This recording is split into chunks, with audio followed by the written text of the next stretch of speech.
Cuarta lección. Sesión del 26 de diciembre de 1902.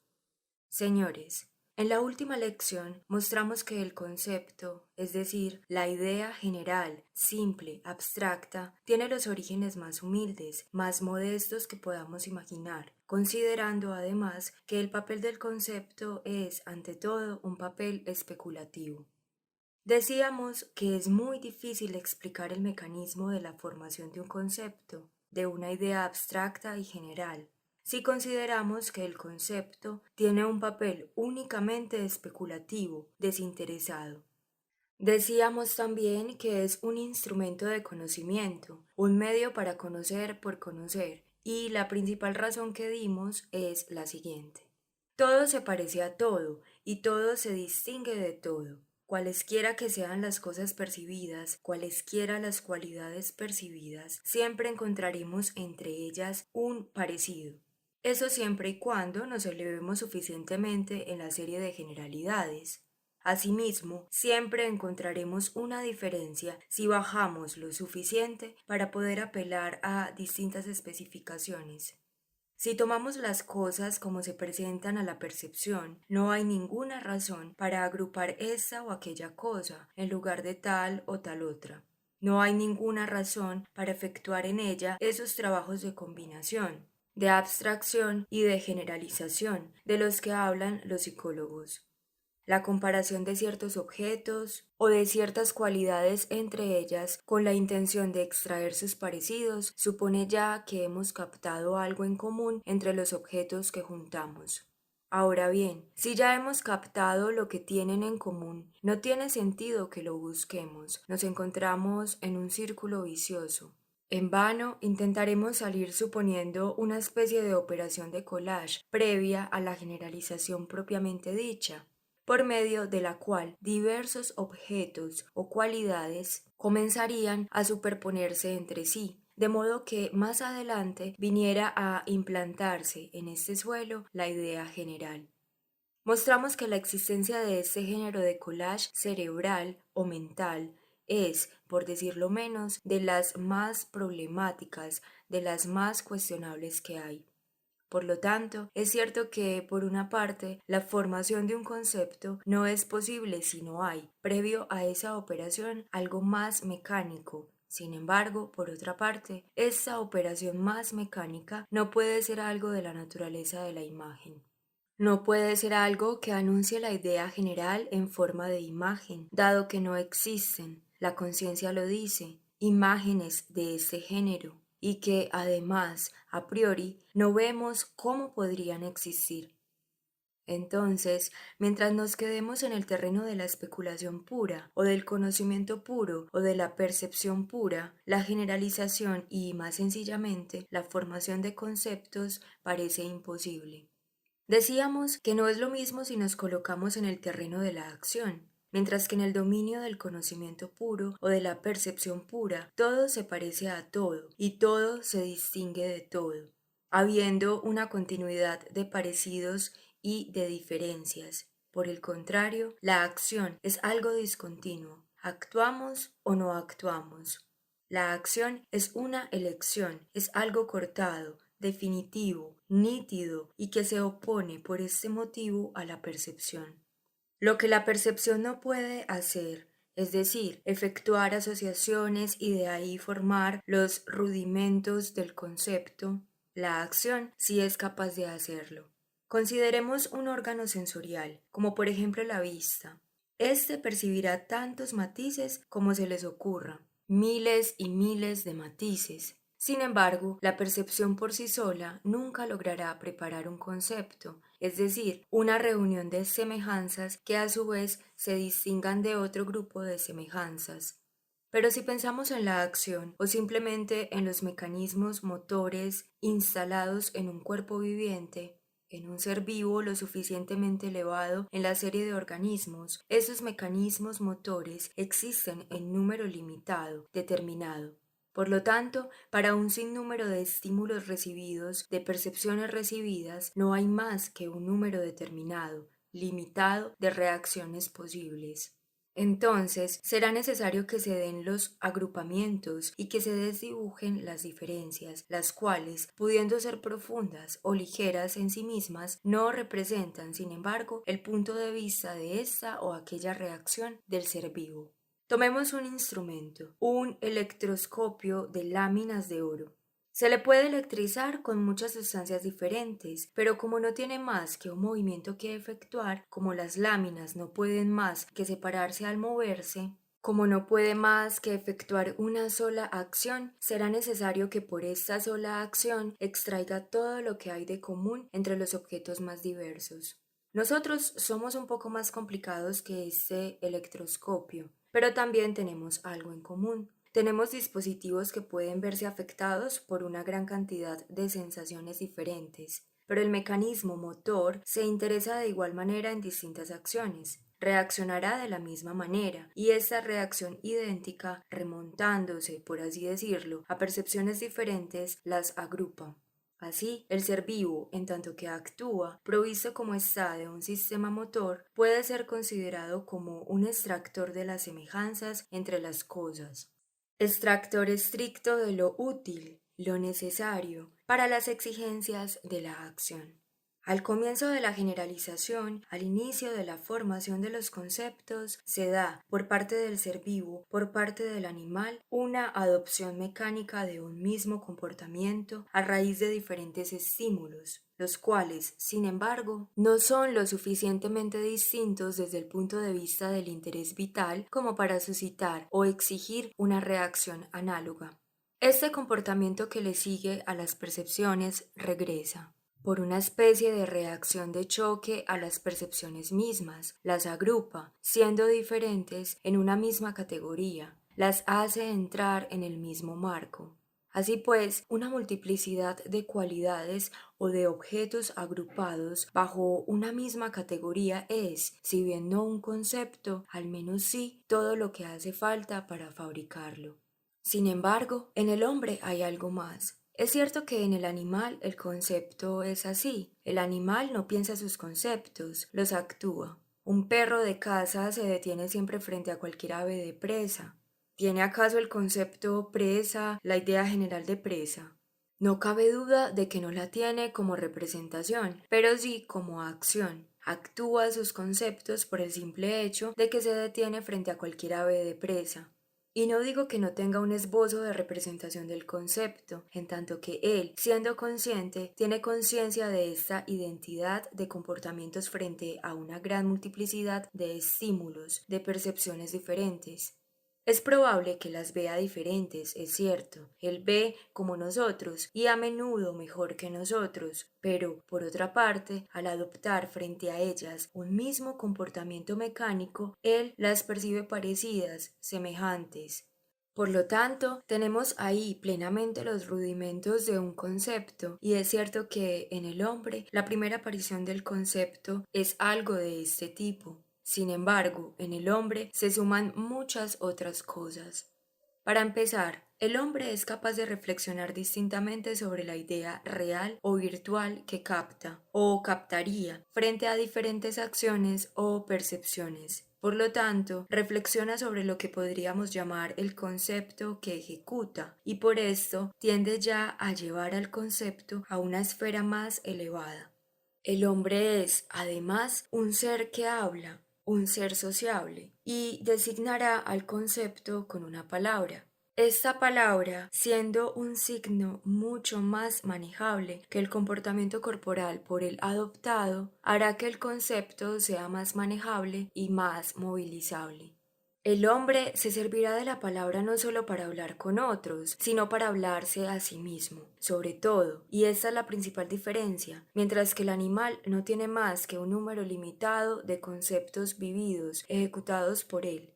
Aquello que es de interés inmediato para sus necesidades, para su existencia, para sus necesidades reales o artificiales. Esas necesidades que son deseadas y requeridas por la naturaleza. El hombre, y ese es el secreto de toda su destreza, sabe imitar por ese medio lo que la naturaleza apenas comenzó a producir en él de forma mecánica.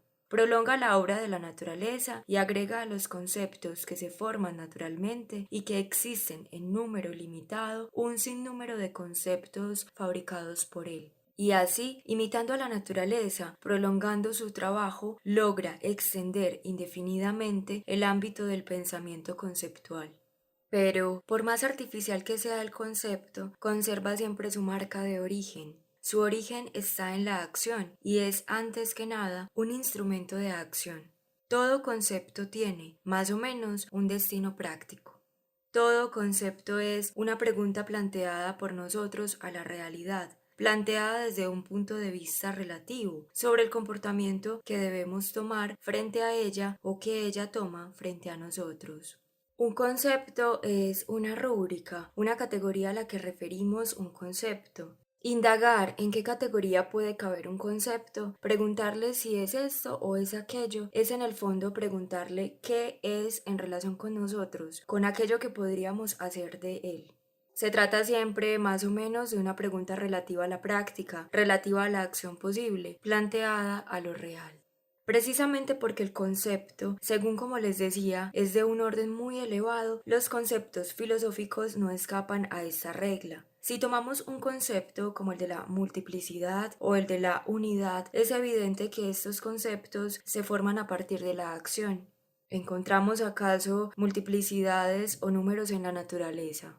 El número viene de un cierto número de acciones efectuadas por nosotros para contar. Pongan a un perro en presencia de 3 manzanas y 3 casas. No sabrá extraer el parecido 3. Nosotros lo extraemos porque en los dos casos se solicita la misma acción de nuestra parte, la acción que consiste en contar 1, 2, 3. El concepto de multiplicidad será fácil de mostrar a detalle. Es ante todo un concepto relativo a la acción, un concepto que expresa una acción. Por lo tanto, incluso en su forma más elevada, el concepto expresa algo que pertenece todavía al ámbito de la acción. Incluso en su forma más elevada, implica siempre una pregunta planteada a la realidad y a la cual la realidad no puede responder más que con un sí o un no. Esta es la marca del concepto. Un concepto es el atributo posible de un juicio. El juicio será afirmativo o negativo. No hay punto medio. Hay que afirmar o negar. La afirmación y la negación son, en el fondo, por esta misma razón, categorías que pertenecen mucho más a la acción que al conocimiento puro. Si tomamos las cosas en sí mismas, es muy raro que no participen del sí o del no, y que no sean esto y lo contrario, en grados diferentes. Sin embargo, la acción no se presta fácilmente a estas combinaciones. Es necesario escoger lo que el objeto es por encima de todo y en mayor medida. Por lo tanto, lo que elijamos será antes que nada una categoría de la acción y la afirmación y la negación, en tanto que elecciones son cosas relativas a la acción. Habría mucho que decir sobre este punto y sobre las consecuencias que podríamos extraer desde la perspectiva del conocimiento filosófico puro de esas consideraciones diversas pertenecientes al orden psicológico. Pues lo que resulta de todo lo anterior es que el conocimiento conceptual es un conocimiento discontinuo. Si a una realidad continua, una continuidad de movimientos, por ejemplo, una continuidad conocida cualquiera, la tomamos por medio de un concepto, esto significará, en un momento dado, en un punto dado de su desarrollo continuo, intervenir y plantear una pregunta que llevará por respuesta un sí o un no. ¿Eres o no eres esto? El conocimiento conceptual será por lo tanto discontinuo y en consecuencia nunca logrará reflejar exactamente la continuidad de la realidad. Será un conocimiento discontinuo. Y agrego lo siguiente, que es mucho más serio, será un conocimiento a través de lo que ya sabemos. Conocer por medio de conceptos es intervenir con ideas hechas, ya existentes, y preguntarle a la realidad cuál es el marco en el que puede entrar. Pero si no entrara en ninguno de ellos, y de hecho, si es un objeto nuevo, realmente nuevo, no entrará en ninguno, y sin embargo queremos conocerlo a través de conceptos, será necesario que lo hagamos entrar a fuerza en uno o varios de los marcos que ya teníamos. Si escogemos solo uno de los marcos, la expresión será necesariamente inexacta. Dicho marco corresponde a algo que ya conocíamos, pero, por definición, el objeto es nuevo, no puede entrar ahí por completo. Por lo tanto, no cabe duda de que algún otro filósofo utilizará otro marco. Le parecerá que el objeto entra ahí también de forma aproximada, y así tendremos dos sistemas, dos puntos de vista diferentes sobre la misma cosa. Si intentamos meter al objeto en varios marcos a la vez, y esto es siempre posible, estaremos mucho más cerca de la realidad. Pero entonces será necesario explicar la manera en que distintos marcos pueden ser cotejados unos con otros, coexistir en una misma cosa. No obstante, con frecuencia encontraremos precisamente que ambos son contrarios. ¿Cómo pueden coexistir en la misma cosa? En pocas palabras, y esta es la conclusión a la que me dirijo en este primer punto. Sería fácil mostrar que en filosofía las doctrinas opuestas, los sistemas opuestos, son siempre perspectivas opuestas sobre una misma cosa, que a su vez no es ni una ni otra perspectiva, precisamente porque se trata de perspectivas. Son perspectivas exteriores, mientras que la realidad vista desde dentro, tomada desde adentro, es otra cosa. Ciertamente me podrán decir que entonces no hay manera de conocer filosóficamente. Conocer es eso, es juzgar, es afirmar o negar, es aplicar conceptos. Si no podemos llegar a la verdad filosófica a través de conceptos, entonces, ¿cómo llegaremos? Sobra decir que no podemos eliminar los conceptos del conocimiento filosófico, pero será necesario siempre recordar que los conceptos son perspectivas variadas tomadas desde fuera y relativas a la acción, y que si queremos conocer la realidad tal como es en sí misma, será necesario que intentemos otro procedimiento. No digo ya totalmente distinto del pensamiento conceptual, pero sí superior a él, tal y como lo acabamos de describir. ¿Cuál será este procedimiento? Es lo que llamamos, ya había utilizado esta expresión, una cierta simpatía intelectual, una cierta intuición. Es necesario que, a través de un esfuerzo de intuición, tratemos de colocarnos en el lugar de la cosa que queremos pensar. En lugar de tomar de ella una perspectiva exterior, debemos intentar simpatizar intelectualmente con ella. Me preguntarán si esto es posible. ¿Será posible si logramos mostrar que los seres y las cosas son mucho menos exteriores entre sí de lo que parece? Si soy absolutamente distinto del objeto que percibo, absolutamente distinto de tal o cual persona, absolutamente distinto de tal objeto metafísico que quiero estudiar, es evidente que jamás tendré una intuición de él, pero tampoco un concepto. Si logro conocerlo de alguna manera, es que no soy absolutamente exterior a él. Significa que la exterioridad recíproca de las cosas y de los seres es más bien una apariencia ordinaria de personalidad, al menos artificial, algo necesario para la vida, porque la vida exige una separación, una especie de egoísmo entre los seres. Pero es una necesidad de la vida, no del pensamiento. Y tal vez nosotros podamos trascender ese egoísmo, a condición de hacer un esfuerzo absolutamente diferente al esfuerzo del pensar habitual, ya que ese es todo lo contrario, consiste en ir de los conceptos a las cosas. Tomamos los conceptos, tenemos muchos, y se los probamos a los objetos, como si fueran vestidos ya confeccionados, para ver cuál les queda mejor. En primer lugar, con este método nunca llegamos a abrazar la cosa misma. Enseguida nos pondremos a discutir porque siempre podríamos decir, ¿es esto o es esto otro lo que va mejor? Cierto que eso será lo más fácil de verificar, pero en cambio el procedimiento del que hablamos aquí exige un esfuerzo extremadamente penoso, que yo llamaría un esfuerzo de dilatación intelectual. Debemos, permaneciendo quienes somos, no se puede hacer de otra manera, volvernos más que nosotros mismos. Es necesario salir de uno mismo, dilatarse, lograr entrar en otras cosas, lo cual no sería posible si no estuviéramos ya unidos, de cierta forma, con la razón de las cosas. Y así, esta manera de pensar es la opuesta a la anterior. No vamos de los conceptos a las cosas, sino de las cosas al concepto. Intentamos colocarnos enseguida dentro de la cosa, y entonces, una vez que estamos ahí, podemos descender de nuevo hacia los diferentes conceptos, percibiendo así mucho mejor cómo y por qué se aplican o no a la cosa.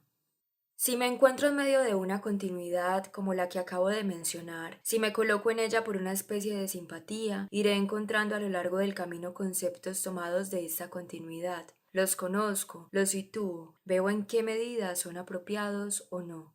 En cambio, si tengo varios conceptos, puedo compararlos entre ellos como me plazca. Jamás reconstruiré la cosa, porque con perspectivas no se hacen cosas.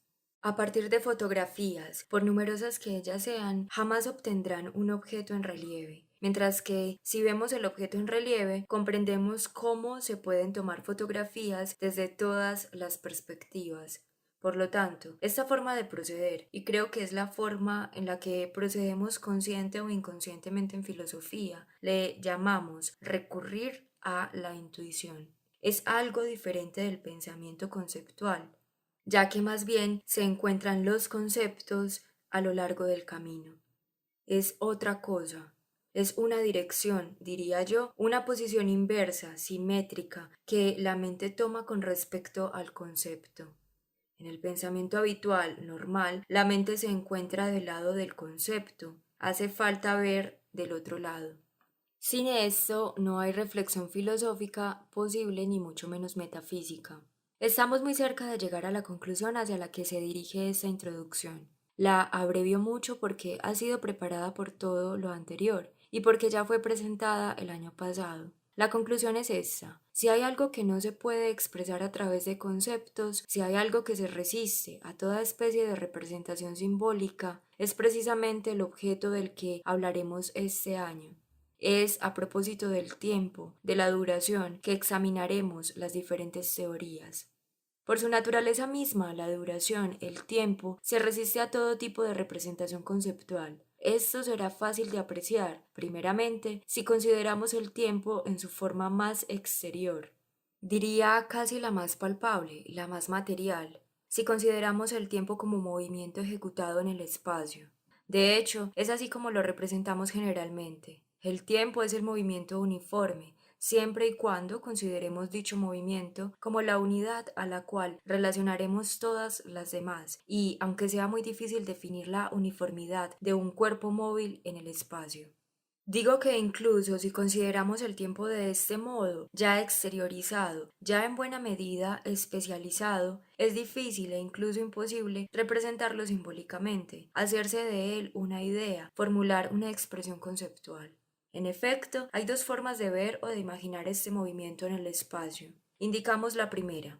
Decíamos que podemos transportarnos en el pensamiento al interior del cuerpo en movimiento, imaginarnos caminando con él a través del espacio.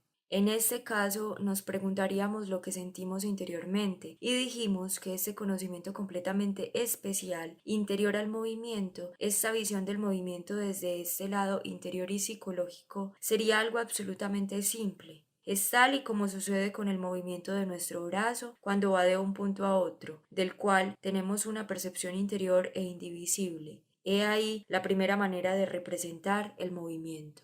Es cierto que si representamos el tiempo y el movimiento de esta manera, no hay forma de explicar a los demás lo que sentimos, pues esto será algo interior. ¿Cómo puedo expresar en palabras, traducir en ideas generales lo que siento interiormente? Lo más que puedo hacer es apelar a su experiencia, apelar a ustedes, pedirles que recuerden lo que se siente en un caso parecido. Puedo, si acaso ustedes no lo logran recordar, intentar sugerírselo, activar el trabajo de su imaginación y de su memoria. Pero no me sería posible expresar a través de símbolos ni poner en conceptos dicha representación de la duración. Existe otra forma, y se trata en efecto de una representación conceptual. Me puedo representar el tiempo o, particularmente en este caso, el movimiento de un cuerpo móvil ya no colocándome en él, hipótesis que de entrada puede parecer bastante sorprendente, sino simplemente viéndolo moverse. Este ocupa posiciones en el espacio, pasa por puntos determinados, A, B, C, D, etc. Diría entonces que el tiempo es la sucesión misma de esos puntos A, B, C, D. He ahí la segunda definición, exterior al tiempo y evidentemente traducible a conceptos. Tomemos los dos conceptos de los que acabamos de hablar, multiplicidad y unidad. Veremos que fácilmente podemos aplicarlos a esta representación. tenemos una multiplicidad de puntos, de posiciones, como decíamos A, B, C, D. Y luego tenemos la unidad de posiciones, pues dijimos que hay una sucesión de las mismas. Tenemos entonces una cierta multiplicidad, una cierta unidad, incluso una cierta mezcla de unidades y de multiplicidades. Y esta mezcla nos da, en efecto, una cierta figuración conceptual del tiempo. La realidad es que el tiempo no interviene para nada en esta segunda representación, o si interviene, no es más que de manera clandestina e implícita. En efecto, las posiciones A, B, C, D del cuerpo en movimiento son puntos en el espacio, puntos que como tales son inmóviles. Si hacen pasar el cuerpo en movimiento por los puntos A, B, C, D, no podrán evitar que el cuerpo en movimiento coincida con esos puntos a su paso. Y si coinciden mientras pasa, dado que ellos son inmóviles, él también lo será, y por tanto, él será inmóvil en todos los momentos de su movimiento. Una posición es una detención. Podrán decirme que es una detención infinitamente breve, de acuerdo, pero es una detención. O tal vez querrían decir que no es una detención, sino una transición. Pero esta transición, aunque se insista en lo contrario, desde el momento en que se supone la coincidencia del cuerpo en movimiento con el punto inmóvil, es asimismo una inmovilidad. Partiendo de una serie de puntos inmóviles A, B, C, D, nunca obtendrán movimiento ni tiempo. Pero sin querer, en ocasiones sin siquiera saber, siempre sin saberlo, nos transportamos a la otra concepción del movimiento. Decimos, están los puntos A, B, C, D, pero por otro lado están las transiciones de A a B, de B a C. No podremos imaginarnos esas transiciones de otra forma que no sea regresando al otro estado del movimiento, es decir, al estado interior. El movimiento como un acto indivisible, como el que efectuamos cuando levantamos los brazos y del cual tenemos un sentimiento interior. Ciertamente uno intenta persuadirse a sí mismo de que no es así y de que la transición del brazo de A a B a C es totalmente diferente. Se dirá que hay un intervalo entre los dos. Pues bien, esto que yo llamo la transición es la operación por la cual el cuerpo en movimiento pasa por A1, A2, A3 y por todos los puntos situados entre A y B. Si piensan así, retomo mi argumento, les diría, mientras el cuerpo móvil esté en A1, está inmóvil, mientras esté en A, también. El movimiento se encuentra siempre en el intervalo entre esas dos posiciones. Así pues, supongamos que ustedes se quedan en su punto de vista donde quieren estar en el punto de vista de las posiciones. Mientras se queden en ese punto de vista, no tendrán otra cosa que inmovilidades. No tendrán movimiento, no tendrán duración. Y lo cierto es que cada vez que hablen de movimiento, cada vez que reintegren la duración, será la otra representación del movimiento a la que se remitan. Entonces, la duración, considerada como un movimiento en el espacio, simplemente el movimiento en el espacio, si es realmente concebida y percibida como movimiento, no podrá expresarse a través de un concepto. Si se expresa conceptualmente por medio de una variedad de puntos más o menos bien conectados entre sí por una unidad más o menos falsa o natural, tenemos, lo admito, una representación conceptual, pero no tendremos duración, a menos que clandestinamente involucremos a la otra representación.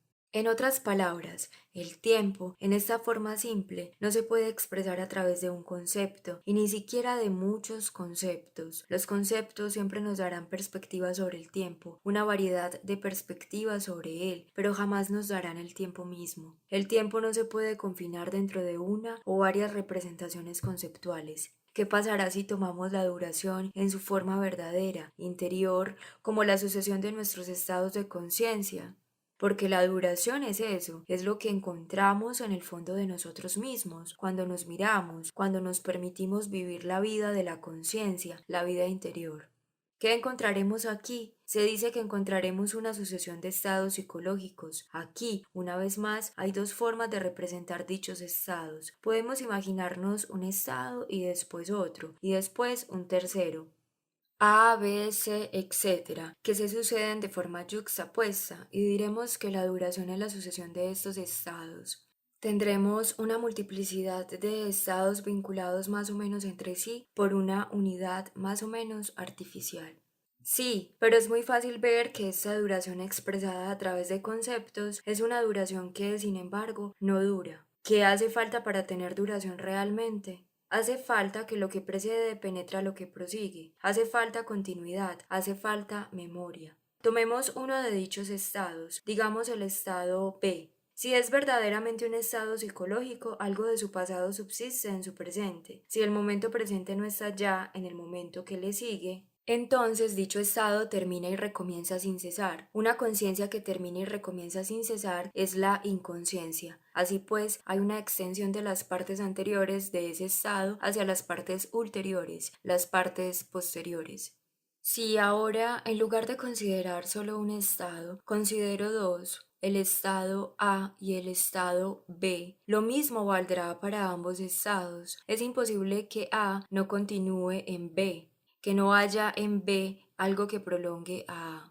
Tenemos, si gustan, un estado múltiple, pero una multiplicidad que no existe más que porque la reflexión, una perspectiva tomada desde afuera, extiende la continuidad, distinguiendo entre distintos estados, cada uno de los cuales suponemos uniforme, más o menos invariable, más o menos estable. Una vez más, si nos colocamos fuera de la cosa, obtenemos representación conceptual, y si nos colocamos fuera de la cosa, dividimos y fijamos. En consecuencia, no hay más duración, no hay más flujo. El flujo no puede ser captado más que colocándonos al interior, solo si la visión es verdaderamente interna y psicológica. Pero entonces ya no habrá más multiplicidad distinta, ya no más representación conceptual. Siempre nos encontramos en presencia de este dilema. O bien, si la representación es de tal naturaleza que escapa al concepto y por lo tanto es intuitiva, consiste en colocarse en la corriente de lo que se mueve, en adoptar el movimiento, entonces no es conceptual. Pero si se trata realmente de una representación conceptual, entonces la duración se escapa. Pero si creemos poder captar la duración, si en efecto la tenemos, es que hemos reintegrado el primer modo de representación, lo incrustamos, lo introducimos en el segundo. No voy a insistir en estas ideas, pues fueron desarrolladas a lo largo de todo el curso del año pasado. Me limito a concluir que lo destacable del curso del año pasado, así como de la introducción del curso de este año, es que el tiempo es, en esencia, algo que no puede expresarse simbólicamente, que no es capaz de resistir una representación a través de conceptos puros. Por lo tanto, podemos anticipar que aquella filosofía que intente confinar el tiempo en una representación de este tipo o someterla a una representación de este tipo se encontrará en presencia de dificultades insuperables. Y es precisamente eso lo que capturó a la filosofía desde sus inicios en la Grecia antigua. Enseguida, no digo por una feliz coincidencia, sino debido a la agudeza misma de los filósofos griegos, aparecen los más grandes problemas. ¿Cómo llegar a representar conceptualmente el cambio mismo, la duración? Inmediatamente se plantean los problemas más serios, cosa que mostraremos en la siguiente lección. He dejado a propósito unos minutos para responder a dos objeciones sumamente interesantes que recibí de dos asistentes al curso. Estas objeciones son, además, relativas a un asunto incidental que no carece de importancia. Habíamos tomado, a propósito de los signos, el ejemplo de la vida, el principio vital expresado simbólicamente, exteriormente, en referencia tanto a la organización como al funcionamiento de los órganos. Citamos este ejemplo junto con otros más, pero le dimos una gran importancia por una razón especial, porque nuestra intención, si no este año, al menos sí el próximo, es comenzar un curso de varios años sobre el tema de las teorías de la vida, consideradas no desde el punto de vista de la biología, sino desde el punto de vista de la filosofía, desde el punto de vista de las ideas filosóficas implicadas en las diferentes teorías biológicas. Atribuyo entonces una cierta importancia a estas objeciones, si bien no llevan más que a un punto incidental. La objeción es la siguiente. La vida es percibida por nosotros a través de nuestra vista, pues cuando hablamos de un ser vivo, se trata de un ser percibido por nosotros visualmente. Además, la visión es totalmente simbólica y doblemente simbólica, pues nuestros ojos, que son un signo de la vida, un símbolo de la vida, perciben un cuerpo organizado, el cual es un símbolo a su vez. Así, tenemos un símbolo percibido por otro símbolo, un simbolismo en segundo grado. Según dicen, esto implica que la percepción exterior, la percepción de los cuerpos, no capta o no abarca más que signos, una realidad puramente simbólica. Y me preguntan si esa es la opinión expresa o latente en este curso. Recuerdo que en un curso anterior dije precisamente lo contrario. Afirmé que la percepción no es tan simbólica como pretendemos, que nos equivocamos al decir con Helmholtz que nuestras percepciones no son más que signos de la realidad, algo que no tiene parecido alguno con la realidad. Y sin embargo, agrego que desde otro punto de vista, desde el punto de vista que ha sido desarrollado en este curso este año, la percepción es ciertamente un signo. En efecto, ¿cuándo se obtiene un signo? ¿Cuál es la condición necesaria y suficiente para que haya un signo? Dijimos que el signo es esencialmente un fijador. Tomemos el movimiento, tomemos una realidad en movimiento. Especificar, simbolizar, será de entrada fijar. Será, por lo tanto, adoptar un cierto comportamiento. El signo, como decíamos, es un cierto comportamiento relativo a la acción. El significado es la realidad vista a través de la acción. Así pues, el signo fragmenta, divide.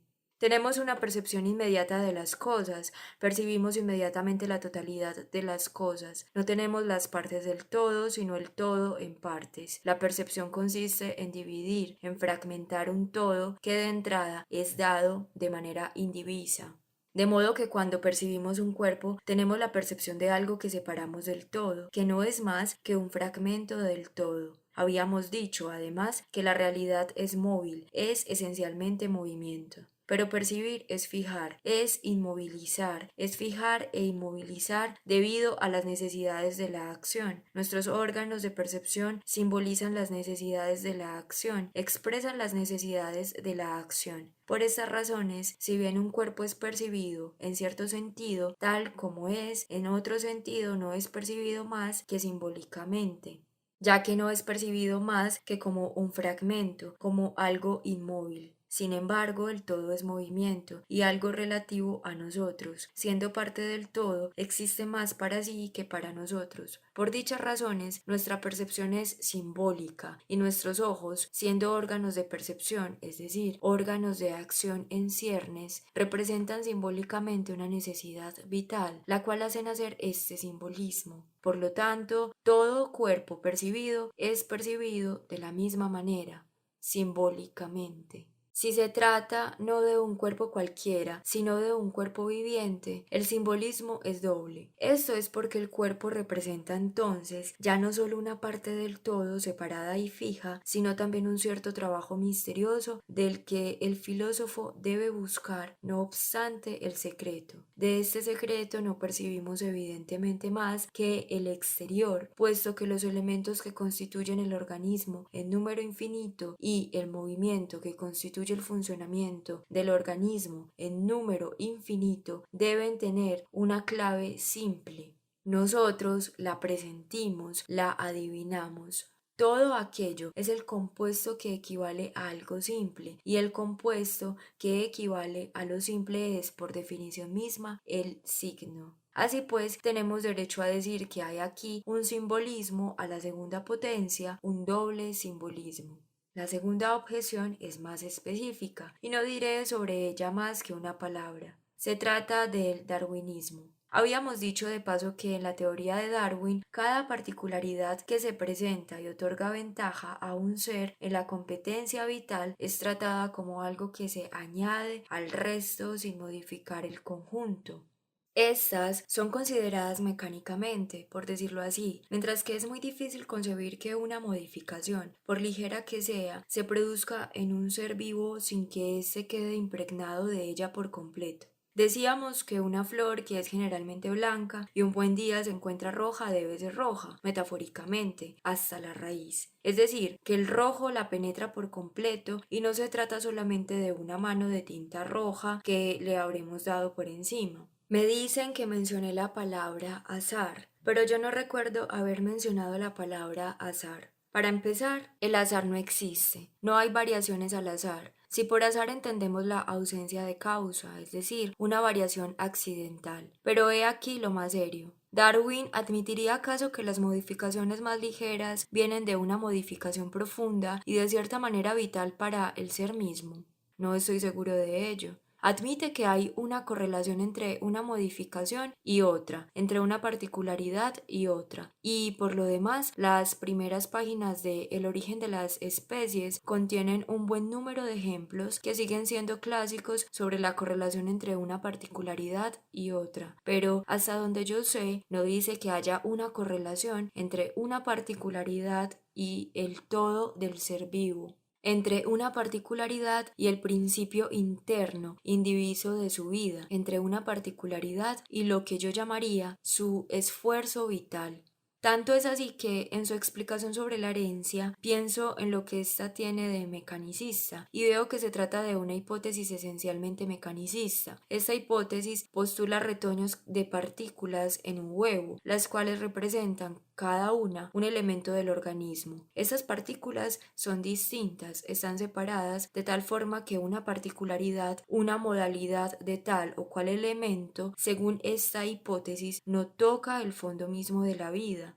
Según esta hipótesis, no parece que una particularidad esté vinculada a la vitalidad misma, a la totalidad de la vitalidad de un organismo. Esto es todo lo que voy a conservar de esta pequeña discusión. Hay un punto irrefutable. Es todo lo que voy a decir y es lo que todos admitimos. Si intentamos extraer la quinta esencia filosófica, la teoría de Darwin es una teoría de naturaleza mecanicista, en donde las diferencias se consideran unidas unas a otras, pero sin penetrarse íntimamente según un principio indiviso. Con frecuencia se ha establecido un paralelo entre la teoría de Darwin y ciertas teorías de los filósofos mecanicistas griegos. Evidentemente, el parecido no existe más que desde el punto de vista filosófico relativo a la metafísica implicada en ambos casos, puesto que el gran mérito de Darwin reside completamente en otra parte, a saber, en la enorme masa de hechos y de observaciones que acumuló. Pero desde el punto de vista filosófico, encontramos en su teoría una dirección claramente mecanicista. Tenía que insistir en estas objeciones, muy interesantes en sí mismas y que corresponden a una parte del curso que, si bien no es de gran importancia este año, sí adquirirá mayor relevancia en los temas que desarrollaremos en años futuros.